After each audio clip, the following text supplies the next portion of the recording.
Entonces estamos en el libro de Hebreos y quiero pedirles por favor que si no tienes una Biblia, te pegues a alguien que tiene una, porque vamos a necesitar para ir caminando en esta tarde por estos versículos. Como ustedes vieron, son 25 versículos, es bastante información. Pero voy a tratar de hacer el mejor esfuerzo para comunicar lo que el Señor nos quiere transmitir en esta tarde. Y para iniciar quiero compartir lo siguiente. No sé si alguno de ustedes ha estado en una ocasión donde tiene que entrar tal vez a una organización o a una empresa donde le piden que tienes que llevar tus documentos, pero no tienes los documentos. Entonces te acercas al guardia y el guardia te dice por favor su identificación y simplemente no vas a poder entrar. Entonces llamas a alguien que te conoce allá adentro y le dices, oye, estoy sin documentos. Entonces la persona sale y si es que tiene tal vez un nivel de autoridad o posición dentro de la empresa, puede saltarse esas normas y luego ingresas a la empresa. A mí me ha pasado muchas veces cuando a veces un cliente dentro del trabajo normal que hago diariamente me llama por alguna emergencia y le digo, oye, pero estoy sin papeles, vente nomás, acá te hacemos entrar. Entonces hay la posibilidad de que a través de una autoridad mayor, los procesos que parecen normales para la mayoría pueden ser saltados.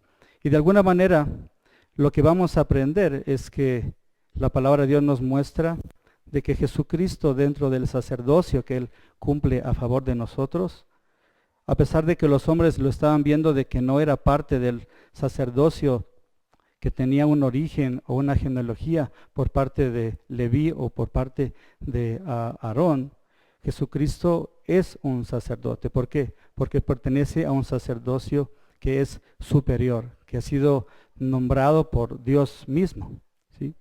Algo muy importante que debemos recordar es que nosotros estamos en un tiempo donde hay personas que son judías en el año 60 que están siendo perseguidas y al estar perseguidas ellos están tal vez en una situación de inestabilidad respecto a lo que están creyendo y el autor de Hebreos quiere compartirles que Jesucristo es superior a todas esas cosas y lo que quiere mostrarnos el día de hoy es la superioridad de Jesucristo o el inicio de alguna manera de lo que es la superioridad de Jesucristo como un sacerdote que intercede por cada uno de nosotros.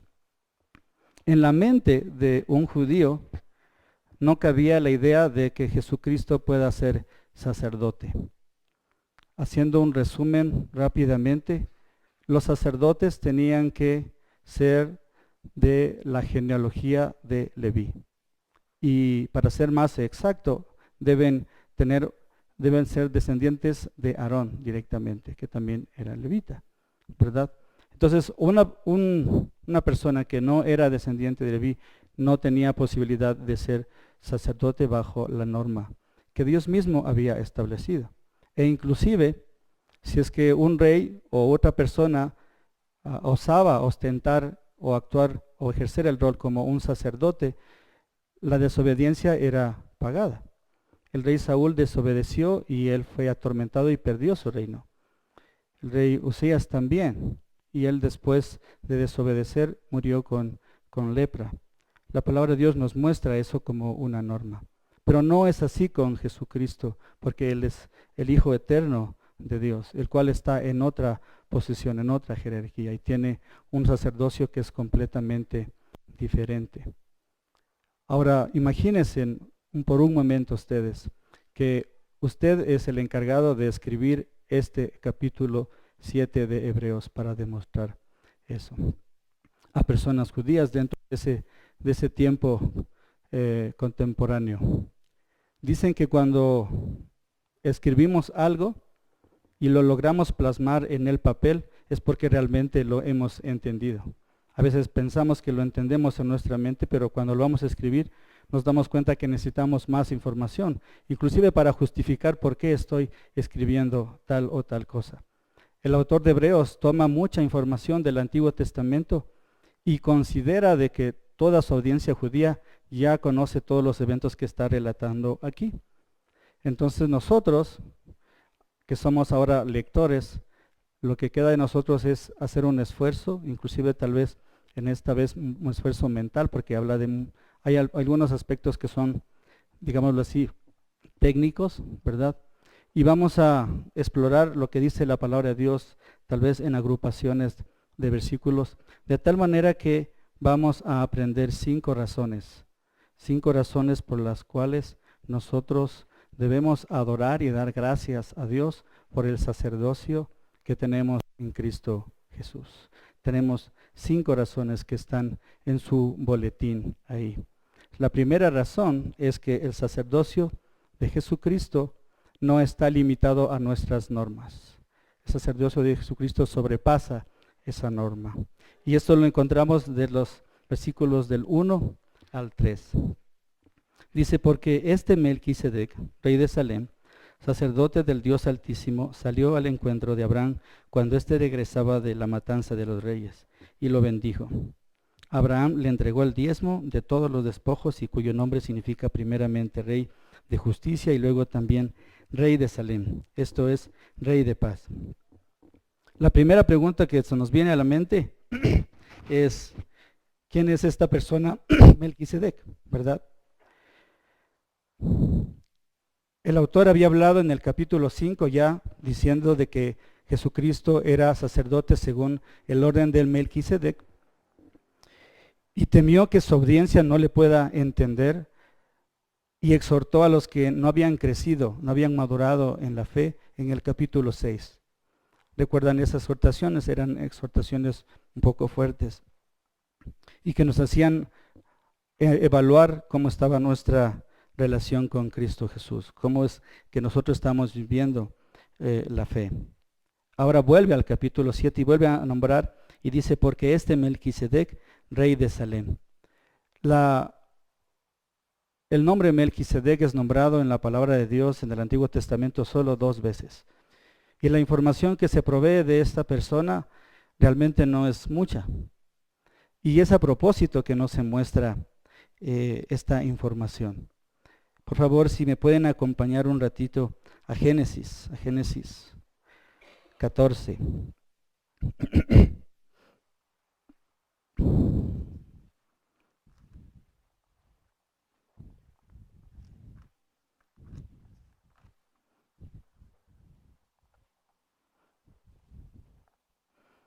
En Génesis 14, el versículo 18 al 20, vamos a leer.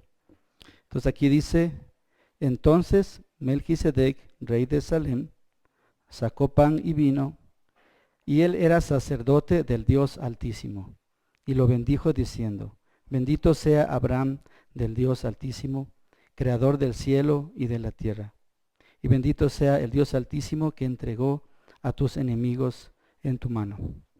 Él aparece, se lo describe de esta manera muy corta. Nosotros por el texto que estamos leyendo podemos ver de que él está hablando y reconoce a Dios como el Dios Altísimo. También reconoce que Abraham es el heredero de alguna manera de las promesas. Y también observamos algo muy importante, es que Abraham es bendecido por él. Y otro punto es que Abraham le entrega diezmos.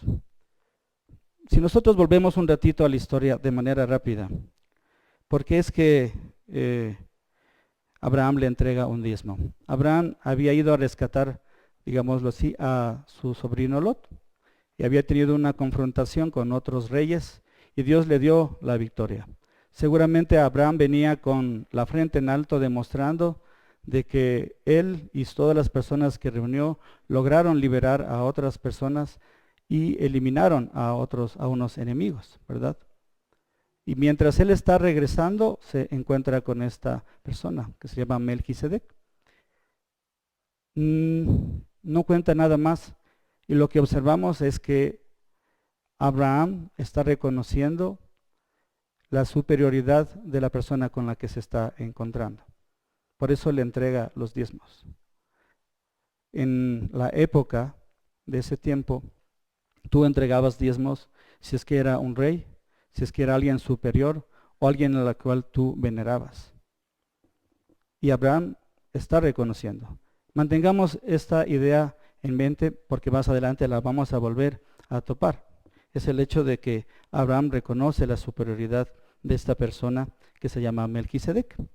Luego más adelante, esto más o menos pasó 2000 años antes de Cristo. Luego no se habla de él durante 1000 años, ni tampoco se le encuentra en la historia regresando en el pasado. Pero el rey David, inspirado por el Espíritu Santo después de 1000 años, vuelve a hablar acerca de esta persona, Melquisedec. ¿Sí? Y vamos por favor un ratito al Salmo 114. Ok, parece que se me filtró el Salmo como tal. Algo que no les había contado es que ayer creo que estuve intoxicado y no pude escribir, entonces no tengo el script y también se me saltó. Pero bueno, hay un salmo en la Biblia que es un salmo mesiánico, que se conoce como un salmo de entronación. En ese salmo de entronación, nosotros observamos al rey David diciendo algo como esto, de que él va a ser sacerdote para siempre y va a ser según el orden de Melquisedec. Y ya me acordé dónde está el salmo, está en el Salmo 110, no sé si lo corremos 4. Se me cruzó un poquito los cables porque es el 110.4, yo creo que le sumé y es 114. 110. El cerebro sumó sin querer ahí.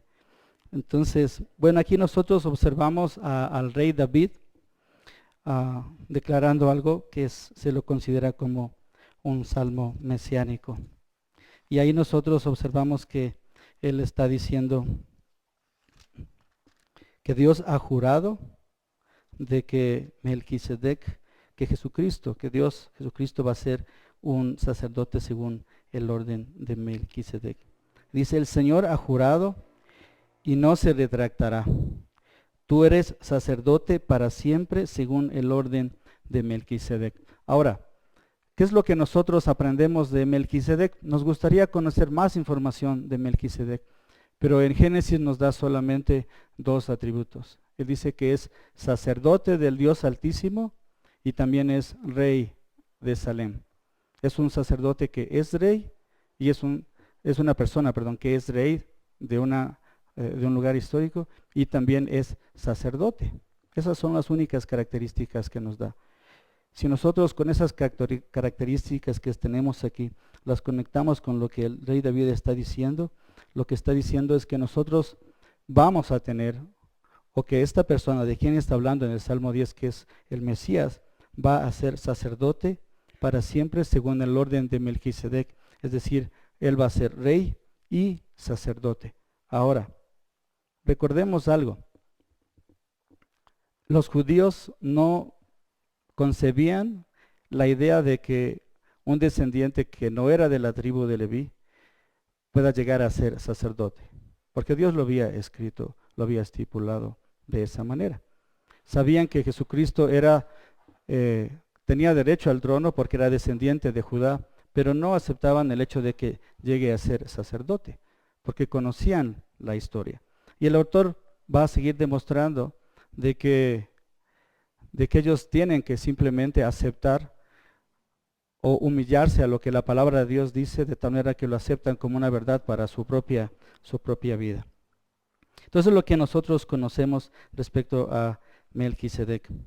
Y dice que Abraham le entregó el diezmo y todos los despojos, cuyo nombre significa primeramente rey de justicia y luego también rey de Salem, esto es rey de paz. Lo que yo les indicaba, él reconoce la autoridad de esta persona Melquisedec. Y luego en el versículo 3 dice, sin padre, sin madre, sin genealogía, no teniendo principio de días ni fin de vida, siendo hecho semejante al Hijo de Dios, permanece sacerdote a perpetuidad. Este versículo 3 ha sido causa de mucha controversia. Algunos intérpretes han indicado de quién está hablando aquí, de Melquisedec, es de Jesucristo mismo, pero Si fuese así, veríamos que desde el capítulo 1 nombra a Melquisedec.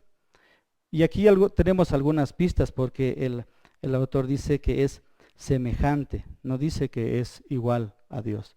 En el capítulo 1 nosotros observamos de que Jesucristo es la misma esencia, de la misma sustancia de Dios, ¿sí?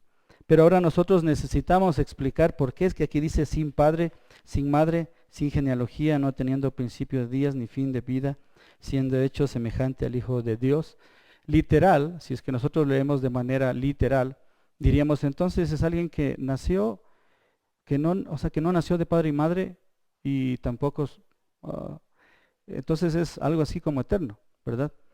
Pero nosotros tenemos que, cuando estudiamos la palabra de Dios, ver lo que significaba el texto para los judíos. En el contexto de los judíos siempre se registraba la genealogía. La genealogía era súper importante. ¿Alguna vez has leído la palabra de Dios de pasta a pasta? ¿Cuáles son las partes en las cuales más se nos hace difícil?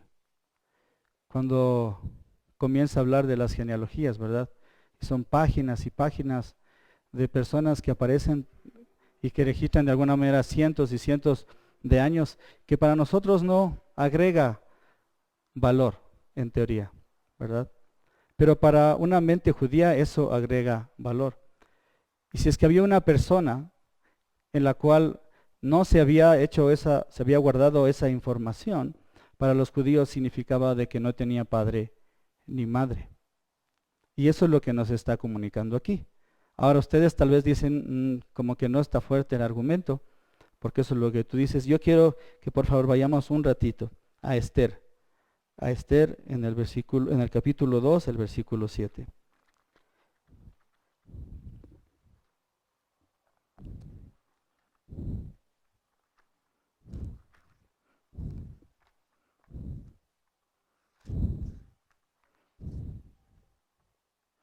¿Ya lo encontramos? Está después de Nehemías. Esther 2:7.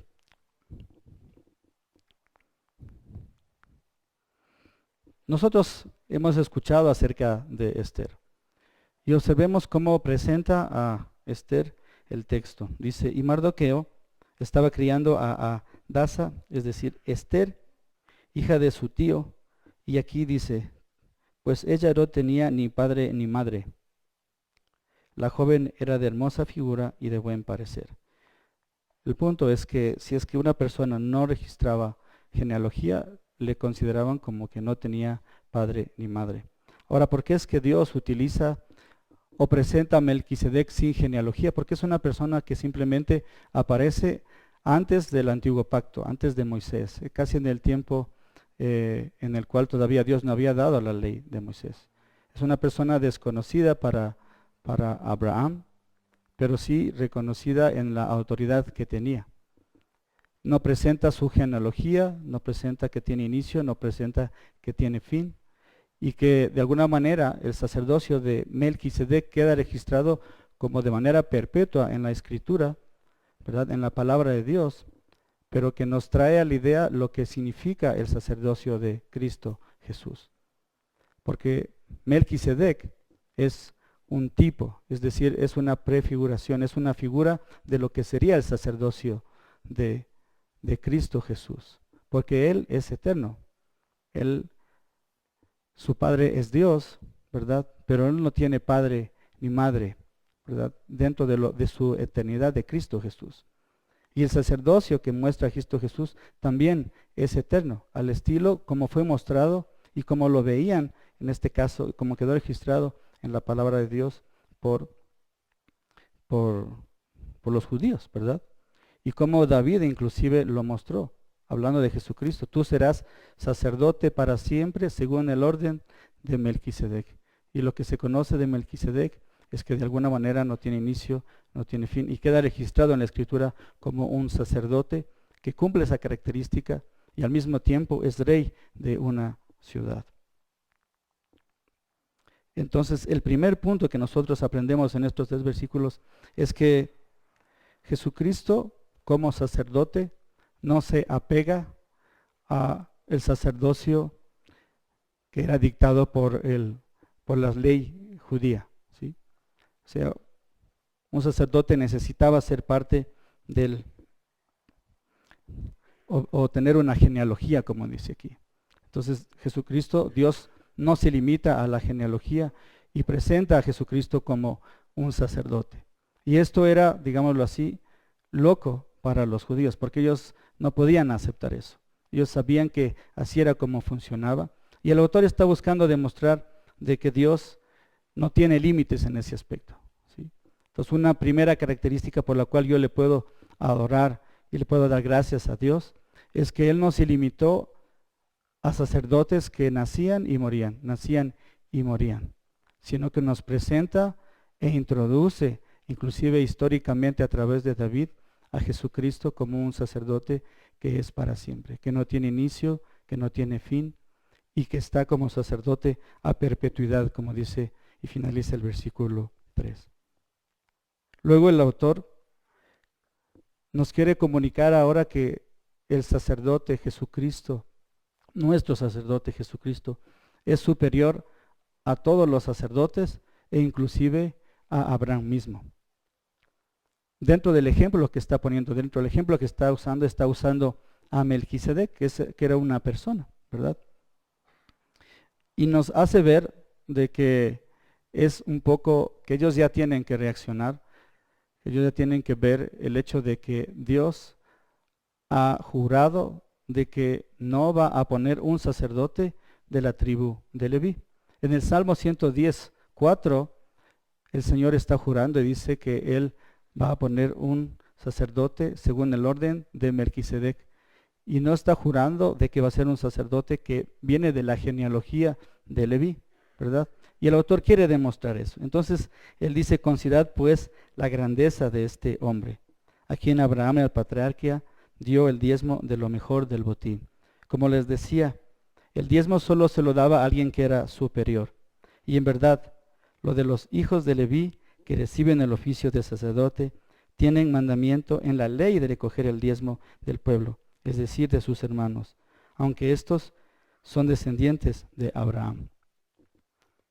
En el primer versículo dice, oye, consideren, o acuérdense ustedes de que solamente das diezmo en el caso de que encuentras a alguien superior.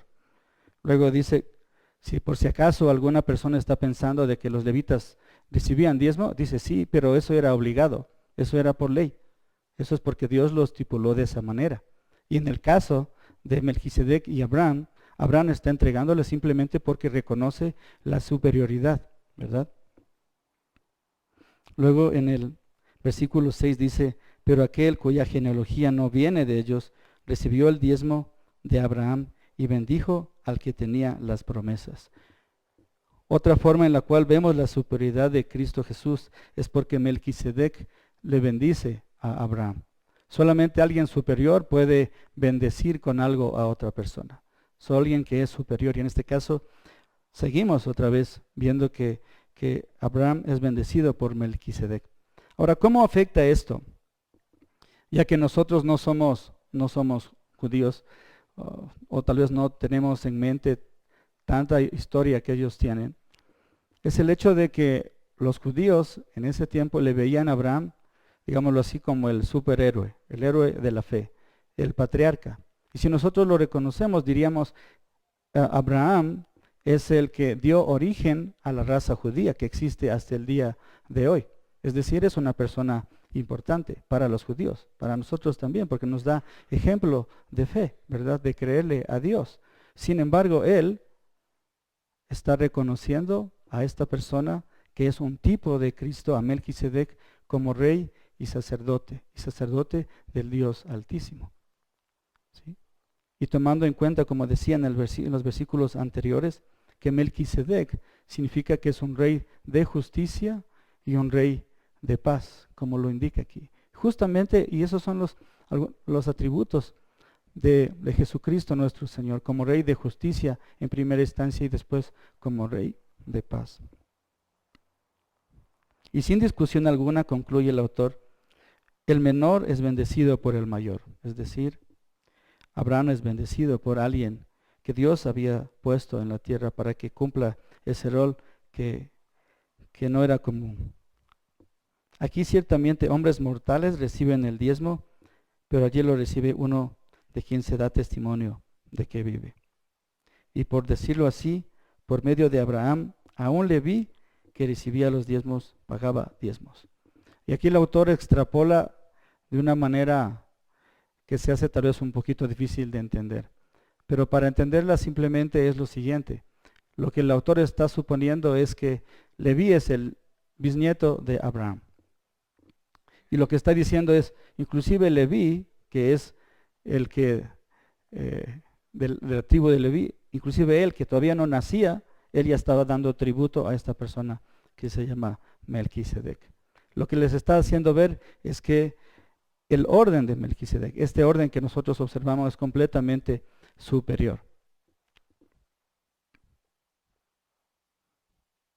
Y por eso dice, porque aún estaba en los lomos de su padre cuando Melquisedec le salió al encuentro. Del versículo 4 al versículo 10, nosotros podemos observar de que el sacerdocio de Jesucristo es superior al sacerdocio arámico, al sacerdocio levítico, que a la larga viene a ser lo mismo, ¿verdad?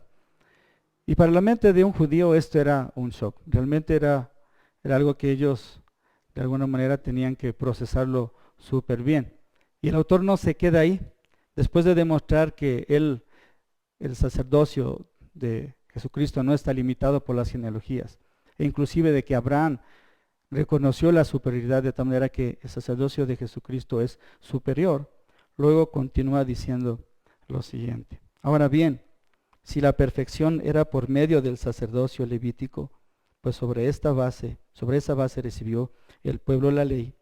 ¿Qué necesidad había de que se levantara otro sacerdote según el orden de Melquisedec y no asignado según el orden de Aarón? Por cuanto se cambia el sacerdocio, necesariamente ocurre también un cambio de la ley. Pues aquel de quien se dice estas cosas pertenece a otra tribu de la cual nadie ha servido en el altar. Porque es evidente que nuestro Señor descendió de Judá, una tribu de la cual Moisés no dijo nada tocante a sacerdotes. Y esto es lo que es aún más evidente si a semejanza de Melquisedec se le levanta otro sacerdote, que ha llegado a serlo no sobre la base de una ley de requisitos físicos, sino según el poder de una vida indestructible. Pues de él se da testimonio, tú eres sacerdote para siempre, según el orden de Melquisedec, porque ciertamente queda anulado el mandamiento anterior, por ser débil e inútil, pues la ley nada hizo perfecto, y se introduce una mejor esperanza mediante la cual nos acercamos a Dios. En otras palabras, si es que lo resumimos todo este texto, el autor les está diciendo, a ver, ustedes dicen que el sacerdocio levítico es súper bueno, que el sacerdocio arámico, que es lo mismo, es lo que debemos hacer. ¿Por qué entonces el rey David escribió y juró de que Jesucristo iba a ser sacerdote según el orden de Melquisedec y no según el orden de Aarón? Eso es lo que les está diciendo. Y lo que nos está comunicando a nosotros es que Él es poderoso para hacer como Él quiso que sea. Y Él es poderoso ¿para qué? Para que introduzca a Jesucristo como un sacerdote que supera a los sacerdotes arámicos. Y aquí Él está hablando un poco en el versículo 12 de que el sacerdocio anterior ocurre también porque hay un cambio de la ley. Y este versículo 12 es súper importante. Porque aquí nosotros observamos de que Dios en su poder está haciendo nuevo absolutamente todo. ¿Sí? En nuestra mente nosotros, cuando hacemos las cosas, estamos limitados a nuestra capacidad, digámoslo así, económica, a nuestra capacidad de entender las cosas. Y muchas veces nosotros vendemos la casa porque tal vez nos toca pagar una deuda, o vendemos el carro porque no podemos pagar el arriendo, y nos ajustamos a la situación y las cosas van cambiando de una que estaba establecida, no a una mejor, sino tal vez a una situación que es diferente, que es peor, digámoslo así. Pero no así con Dios, porque Dios está creando, aboliendo en este caso la ley, está cambiando un pacto anterior, un pacto que nos mostraba la santidad de Dios y nuestra condición de pecado, por un nuevo pacto, en el cual en este nuevo pacto está Jesucristo como rey y sacerdote, como rey y sacerdote. Algo que los judíos en su mente no lo podían entender, algo que cambiaba absolutamente todas las cosas, porque si nosotros contásemos cuántos sacerdotes hubieron desde el primer sacerdote Aarón hasta la destrucción del templo en el año 70, pues van a ser bastantes. Y este sacerdote que tenía este rol, solamente podía acercarse a la presencia de Dios una vez al año, y también era una persona tal vez imperfecta, que cuando oraba o tal vez o intercedía por el pueblo, esta persona lo estaba haciendo en sus fuerzas, en su naturaleza, con el conocimiento que tenía, con lo que pensaba que era mejor para las personas o para el pueblo. Ahora nosotros tenemos un sacerdote que es mucho mejor, porque es Jesucristo, que es omnisciente, que es todopoderoso, que es santo, que es justo, y todos sus atributos están unidos ahí para interceder por cada uno de nosotros. Y cuando decimos que el sacerdocio cambia, y también un cambio de la ley, es porque en ese momento ya no se lo va a manejar de esa manera, sino que ahora es a través de Jesucristo. Y esto es importante que lo entendamos cuando nosotros vamos tal vez a conversar con una persona, o tal vez alguien que es católico, o inclusive alguna iglesia, ¿no? No sé si ustedes han observado, hay muchas iglesias ahora en el cual tratan de tener un servicio donde recuerdan todo lo que era un servicio del Antiguo Testamento. Entonces inician la celebración tocando un cuerno, o ponen banderas y hacen ritos que estaban relacionados con el Antiguo Testamento, o buscan cantar canciones como tratando de conectarse con lo que era Dios Dios del Antiguo Testamento. Esto para la mente del autor hebreo, del autor que nosotros de Hebreos, es algo que no tenía sentido, porque simplemente hay un cambio de ley. Ahora ya no es así. Todo eso que vimos allá sirvió para que nosotros entendamos el carácter de Dios, la santidad de Dios. Pero no es algo que lo tenemos que volver a vivir como una forma de conectarnos con Dios. Porque ahora tenemos a alguien que es un sacerdote diferente, que es Jesucristo Jesús. Entonces Él dice, ya no es así, ahora es a través de Jesucristo. Nosotros tenemos un Dios que ha hecho que Jesucristo sea un sacerdote que es poderoso y que vive para siempre.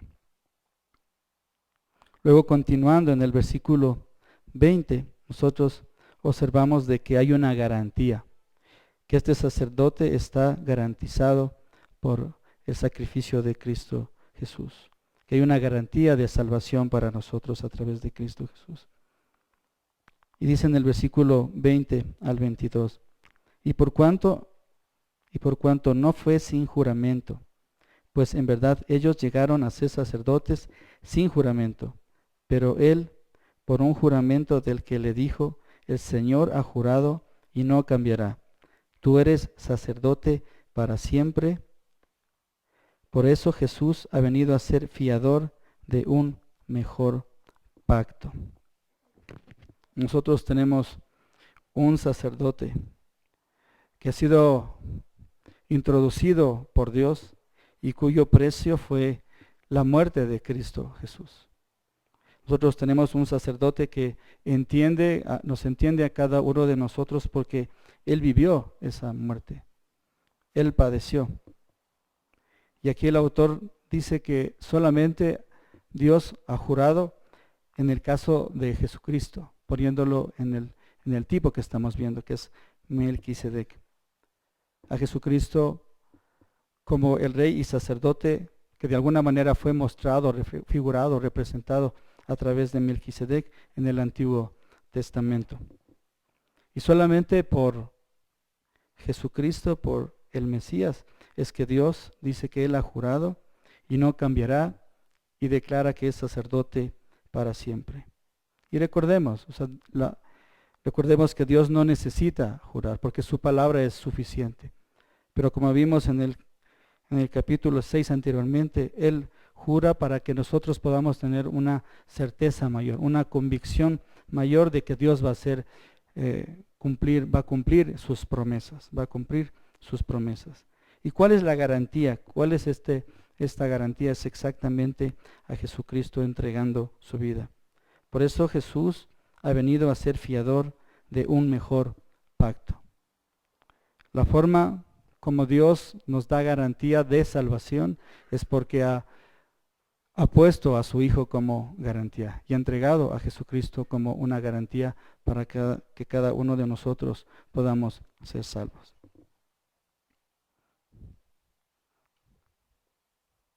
Y luego tenemos 2 versículos para finalizar, el 23 al 25. Y en esta parte es donde tal vez nuestro corazón debe regocijarse respecto a el rol de Jesucristo como sacerdote. Porque durante todos estos versículos el autor simplemente ha estado queriendo exaltar o poner la superioridad de Jesucristo como sacerdote. Y aquí en el versículo 23 el autor dice lo siguiente. Dice, los sacerdotes anteriores eran más numerosos porque la muerte les impedía continuar. Dice el versículo 23. Bueno, eso es verdad para todos nosotros. Eventualmente en algún momento vamos a morir. Y el autor está diciendo que existieron muchos sacerdotes y que todos esos sacerdotes terminaron con una historia registrada inclusive en la Biblia que dice, y murió. Y murió. Y algo muy importante aquí que también nos dice el autor es que el hecho de que ellos hayan muerto les impedía continuar. Eso quiere decir que en el momento que ellos murieron, en ese momento, ellos ya no podían interceder por otras personas. Yo puedo utilizar este texto para conversar, para compartir con otra persona que tal vez está buscando un intermediario, ¿verdad? Como en la Iglesia Católica que dice, vamos a orarle a tal santito, vamos a pedirle a tal santito porque era buena persona. Dios escogió a personas para que ejerzan un rol en la tierra como sacerdotes y Dios mismo en su palabra está diciendo que la muerte les impedía continuar. Era necesario nombrar otro sacerdote que vuelva a hacer el mismo rol y de alguna manera bajo las limitaciones de una persona. Y luego continúa diciendo, pero Él conserva su sacerdocio inmutable, puesto que permanece para siempre. Jesucristo conserva su sacerdocio de manera eterna. Ahora, ¿qué implica esto? ¿Qué implica esto para nosotros? Tal vez el hecho de entender simplemente de que Jesucristo es eterno y está ahí a la diestra del Padre ejerciendo su sacerdocio. Pero ¿cómo se relaciona esto con la salvación mía, con tu salvación? ¿Cómo se relaciona con la salvación de las personas que Dios ha escogido? Y dice, por lo cual Él también es poderoso para salvar para siempre a los que por medio de Él se acercan a Dios, puesto que vive perpetuamente para interceder por ellos. La clave está en esta frase, puesto que vive perpetuamente para interceder por ellos. Cuando nos han preguntado, ¿por qué tú eres salvo? Inmediatamente se nos viene a la mente el sacrificio de Cristo Jesús, ¿verdad? Porque Él murió en la cruz, Él pagó por mis pecados, Él recibió el castigo que yo debía recibir. Pero aquí el texto no está diciendo eso. Él dice que tú eres salvo porque Él vive.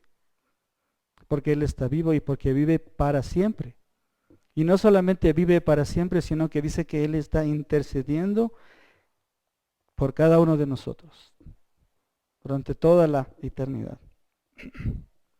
Porque puesto que vive perpetuamente para interceder por ellos. No sé si te has puesto a pensar en eso.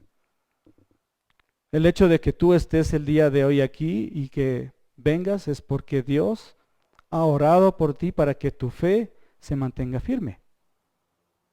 El hecho de que tú sigas creciendo en la gracia de Dios y su palabra es porque Jesucristo está orando, intercediendo como sacerdote para siempre por ti.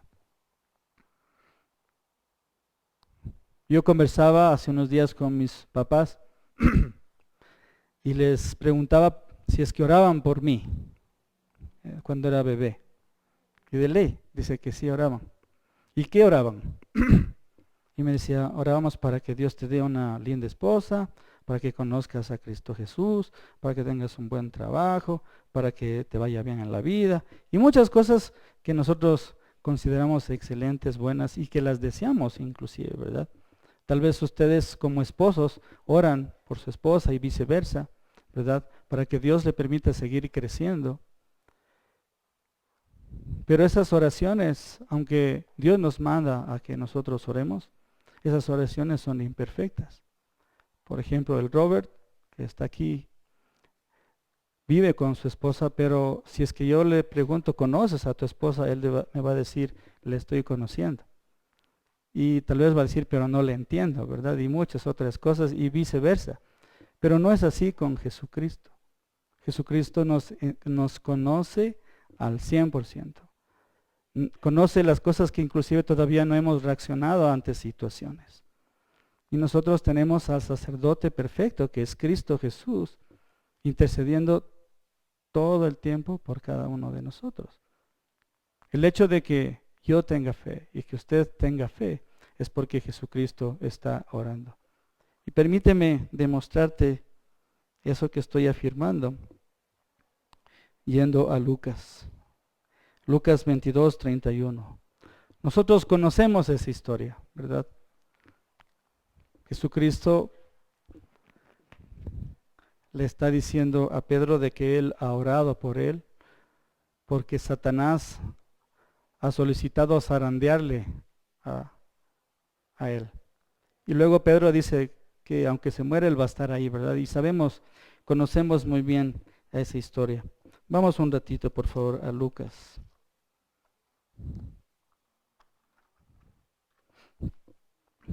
Lucas 22, del 31 al 32.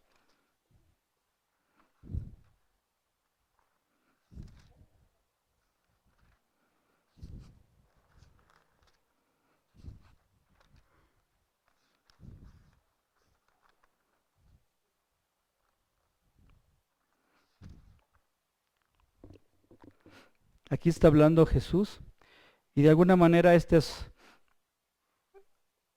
la oración que está haciendo Jesucristo por Pedro y que le está comunicando. Le está diciendo, yo estoy orando por ti. Y le dice Jesús, Simón, Simón, mira que Satanás os ha reclamado para zarandearos como a trigo. Pero yo he rogado por ti, le dice Jesucristo, para que tu fe no falle. Y tú, una vez que hayas regresado, fortalece a tus hermanos. Me gusta hacer o decir lo que no está diciendo el texto. El texto no está diciendo, oye, Pedro, yo he rogado por ti, y ahí sí ya, lo demás, si es que tú no tienes fe y si es que no te va bien, ya es culpa tuya. No, no está diciendo eso. Él está diciendo, mira, yo he rogado por ti para que tu fe no falle. Él está clamando por la fe de Pedro para que él pueda seguir teniendo fe, para que él pueda seguir creyéndole a Dios. Y tú, una vez que hayas regresado, es decir, una vez que te hayas arrepentido, porque él pecó, ¿verdad?, al negarle a Cristo, una vez que te hayas arrepentido, entonces fortalece a tus hermanos. Él no está diciendo, yo he orado por ti, y si es que tú ya no le crees, ya no crees a Dios, entonces ya no es mi problema. Tampoco está diciendo, y si es que logras tener fe, entonces apacienta a mis hermanos. Fortalece a tus hermanos. Le está diciendo que él ha orado para que él pueda seguir teniendo fe en las promesas de Dios, en la palabra de Dios. Y el autor de Hebreos está diciendo exactamente eso. Nos está diciendo, nos está comunicando a nosotros de que si es que Dios no estuviese intercediendo por mí, no estuviese orando por mí, yo estoy en una probabilidad, más bien en la seguridad de que voy a apostatar a la fe, si Dios no está intercediendo por mí. Y por eso es que nosotros necesitamos un sacerdote que es eterno, un sacerdote superior. Necesitamos un sacerdote que no está limitado a la genealogía de hombres. Es un sacerdote que tiene el poder para hacer verdad eso que Dios a través de su palabra se hace vida en nuestros corazones, ¿verdad? Y necesitamos ese sacerdote que a través de su sacrificio, su propio sacrificio en la cruz, nos da garantía de salvación, de una salvación que es completa. Un sacerdote que puede interceder eternamente. Algo que nosotros en nuestra mente tal vez no lo podemos entender. Yo me ponía a pensar mientras estudiaba millones y millones de personas, millones de creyentes, y Jesucristo está intercediendo instantáneamente de manera eterna por todos. Es algo que no cabe en nuestra mente. Pero ese es Jesucristo, ese es nuestro Dios. Entonces cuando yo les preguntaba a mis papis, oye, ¿qué oraban? Ellos me contaban estas cosas. Y yo me preguntaba, ¿cómo es que Dios ora? Y aquí me acordé de este texto, de que Jesucristo oró por Pedro. Y vamos a ver otro versículo más de cómo es que Jesucristo intercede, ora por cada uno de nosotros. En Juan 17, 24.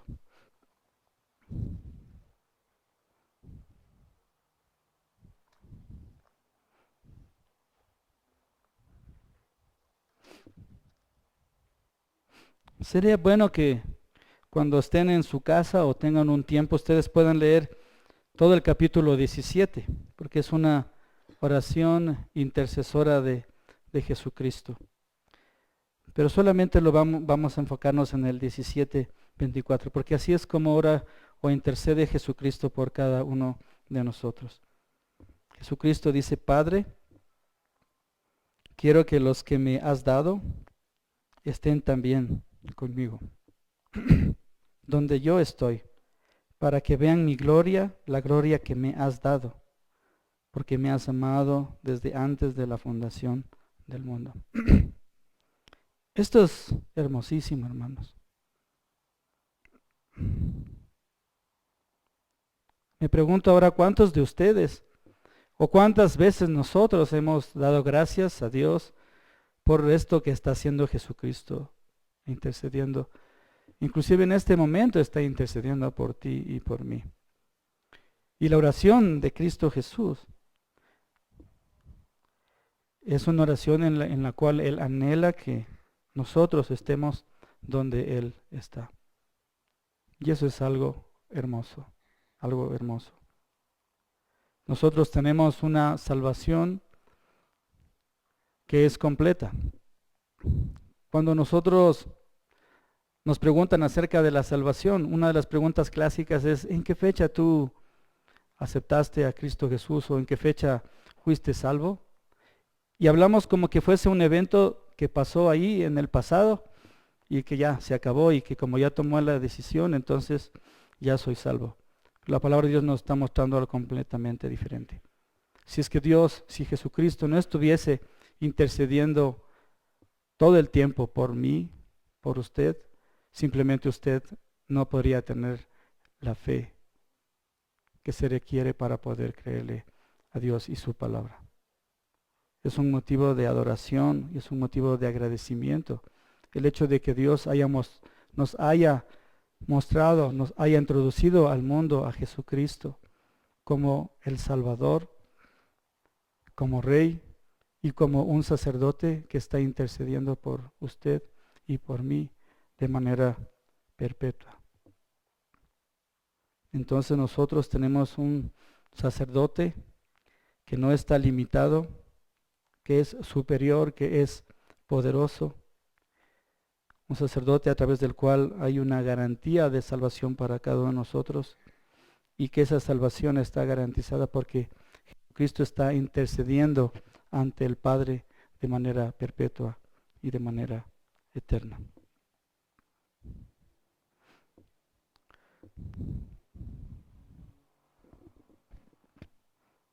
Qué grato, qué hermoso saber, que descubrir en la palabra de Dios de que Jesucristo en toda su inmensidad, en toda su capacidad, en todo su poder, Él está intercediendo por cada uno de nosotros.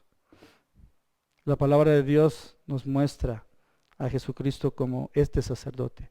Y el autor de Hebreos ha iniciado con este texto para luego caminar por otros 4 capítulos donde va a exaltar aún más el sacerdocio de Cristo Jesús. Y cuando nosotros estemos recordando estos tiempos donde celebramos el nacimiento de Cristo Jesús, la Navidad, etcétera, nosotros pensemos de que mucho antes, en el 1000 años antes de Cristo, para nosotros ahora 3000 años casi, Jesucristo ya puso en la historia de que iba a enviar a un sacerdote que es para siempre, un sacerdote que es eterno y un sacerdote que es rey. Hoy hemos visto su intercesión como sacerdote, más adelante vamos a verlo actuar también como un rey. Que el Señor nos dé esa fortaleza, de tal manera que nosotros podemos estudiar su palabra para tener la fe y podamos compartir así como pasó con Pedro, con otros hermanos y hermanas que son parte, tal vez vecinos, ¿verdad? Que están creyendo de alguna manera que no es como la palabra de Dios nos muestra. Que podamos tener el amor, la compasión, que le roguemos a Dios que nos permite acercarnos de la misma manera como Dios nos ha mostrado su amor y su palabra a otras personas.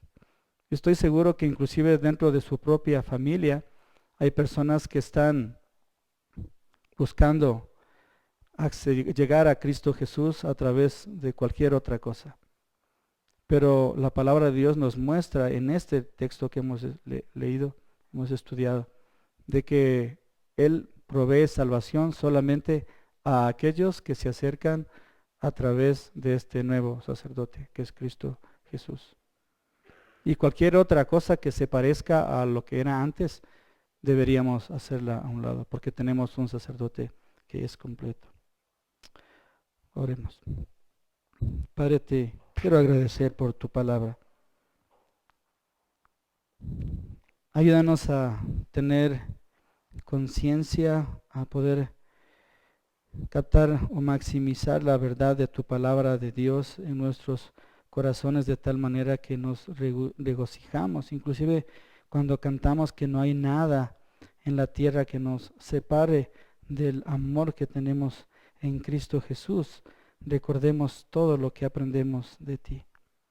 El día de hoy vemos a Jesucristo como el sacerdote que intercede de manera perpetua por cada uno de nosotros, de tal manera que dentro de su poder y sin límites y su superioridad, nosotros tenemos una garantía de salvación completa.